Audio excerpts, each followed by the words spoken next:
La spiritualité est au féminin. Et ce sont les femmes d'un peuple qui gèrent la spiritualité de ce peuple-là. Ce qui fait que dans le peuple Ekan, le groupe qui symbolise la femme, ce sont les Boulous. Justement, dans la généalogie, Boulou était une femme. D'entre tous les Ekans, Boulou c'était la seule fille. Et donc, la responsabilité de la connaissance mystique et des hautes spiritualités, du haut ésotérisme, revenait à ces gens-là. C'est pourquoi, tantôt, comme j'expliquais, dans la marche de la conquête, qui est Udurbanba Firikara, la marche des enfants de la Firikara, qui n'est autre chose que la migration des Hébreux israélites dont on parle dans la Bible, avec Moïse et tout ça là.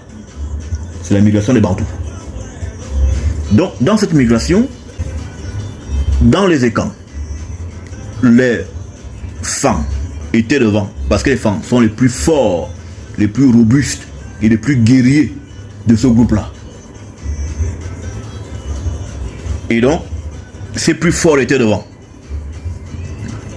Et à l'arrière, c'est-à-dire qu'à l'arrière-garde, nous avons les colos, qui sont formés des étones et tout le reste derrière, qui donc protégeaient l'arrière-garde.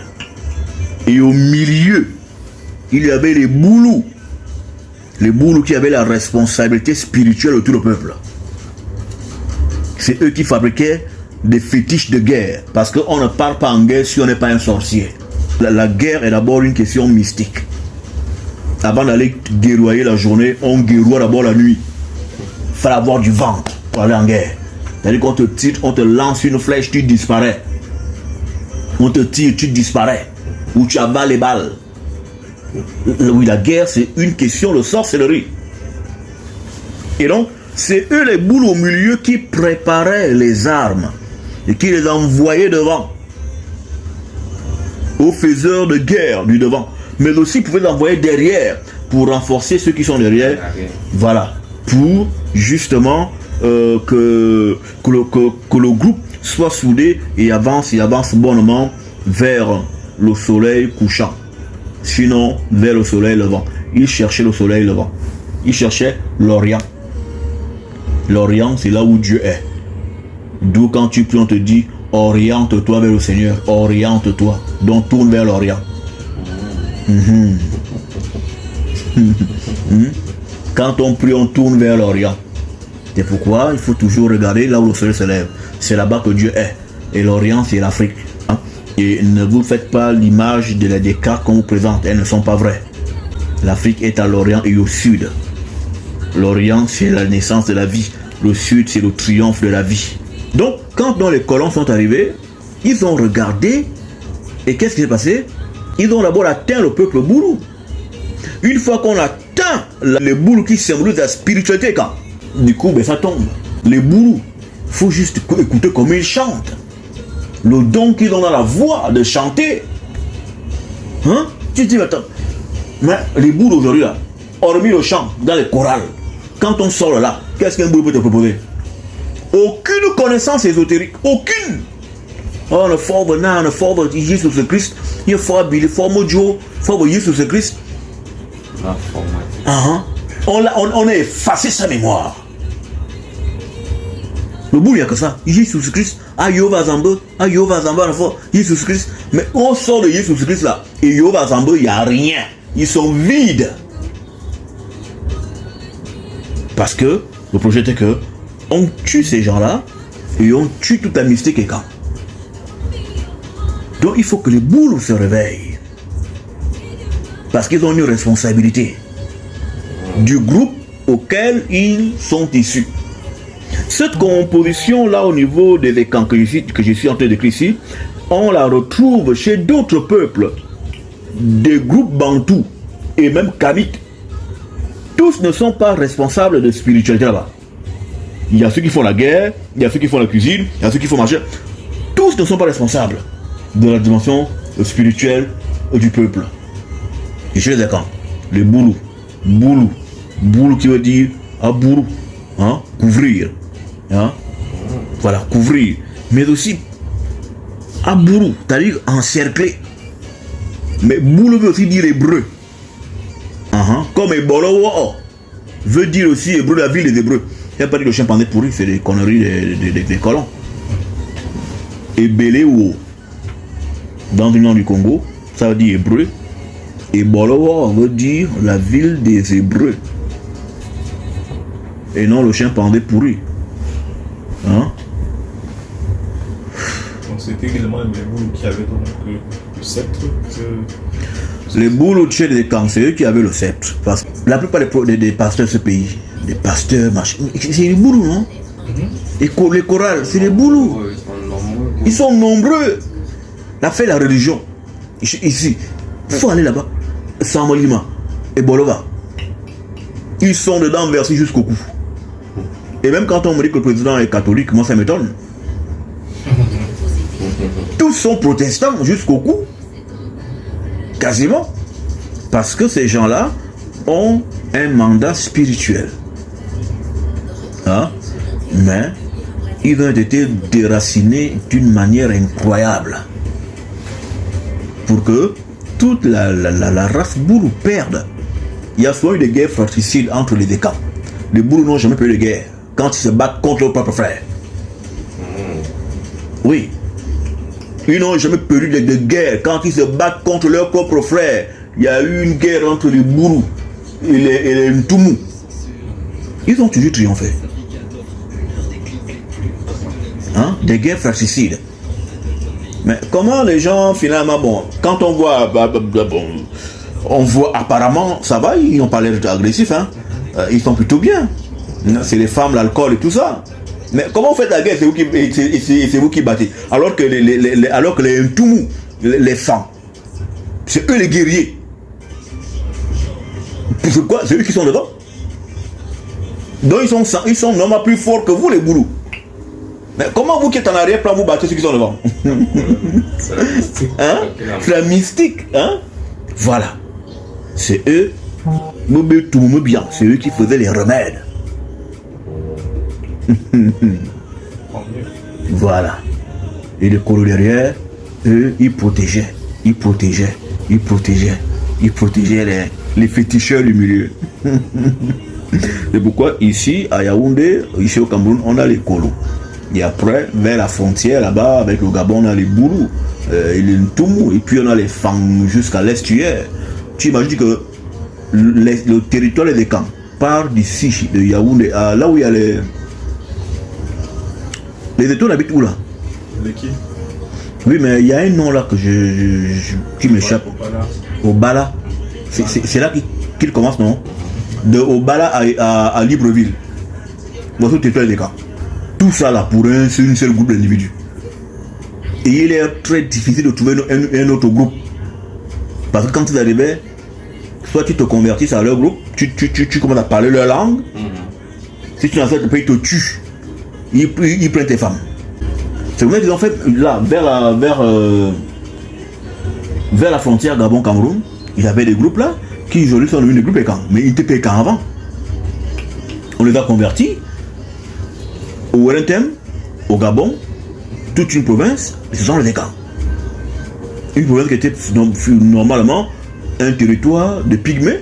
Mais on les compte, on les cherche. On les compte même pas, on les cherche. Ils ont tout pris. Au Gabon, on les appelle les envahisseurs. Mais quand un enfant arrive, il prend. Parce que c'est les conquérants. C'est les conquérants. Mais tout est encore en nous. Il faut juste que nous revenions en nous-mêmes et que nous fassions la paix avec nos ancêtres. Parce que le fait d'avoir abandonné les ancêtres nous ont maudits. On est dans la malédiction. Quelqu'un qui dit non, moi mes ancêtres c'était des sorciers. Ah bon? Et le terme sorcier étant aujourd'hui compris comme étant mauvais. Parce que le thème sorcier ne renvoie pas au mal, ça renvoie à quelqu'un à quelqu'un de bien. Le thème sorcier renvoie à quelqu'un de bien. Le thème sorcier veut dire celui qui a la lumière. Est-ce que la lumière est mauvaise? Donc comment moi illuminer? Voilà. Le sorcier veut dire celui qui a la lumière.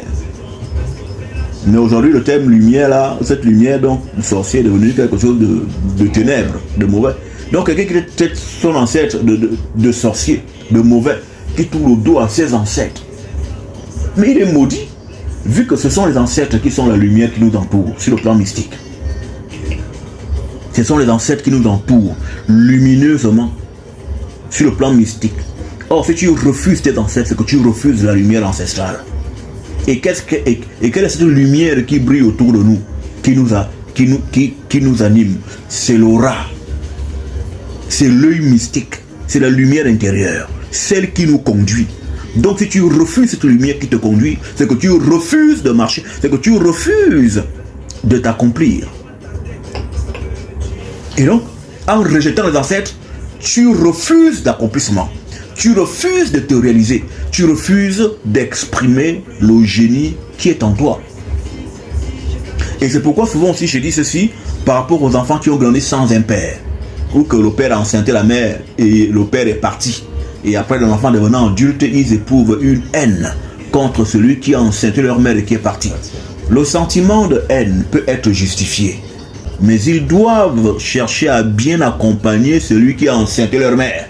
Même s'il est parti sans rien faire. Par exemple, celui qui est enceinté, comment on l'appelle?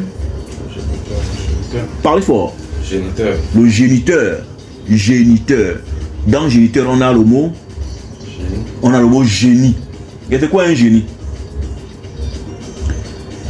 C'est une substance spirituelle qui agit sur nous. Donc, rejeter ton géniteur, c'est rejeter ton génie. Le génie qui t'a fait. Le génie qui t'a fabriqué. Même s'il n'était pas là. Même s'il est parti, ne rejette pas le génie. Vu que c'est grâce au génie que tu es là. C'est grâce au génie que tu es là. Tu as peut-être eu un père nourricier. Si lui c'est ton père, il est ton père. Mais le géniteur, il ne faut pas rejeter le génie. On ne rejette pas le génie. Non. Hein? La société en vouloir inverser les choses. La société en vouloir caricaturer le géniteur par rapport au père nourricier ou des enfants qui sont nés dans des familles recomposées. Voilà.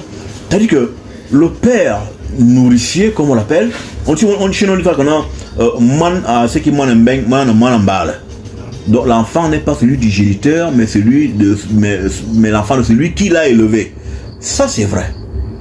Mais le géniteur est à l'origine de l'enfant. Donc quand l'enfant voit le géniteur, il doit même tomber à genoux, front contre terre. C'est ton génie. C'est ton génie. Tu ne peux pas rejeter le génie. Tu rejettes ton génie, tu es maudit.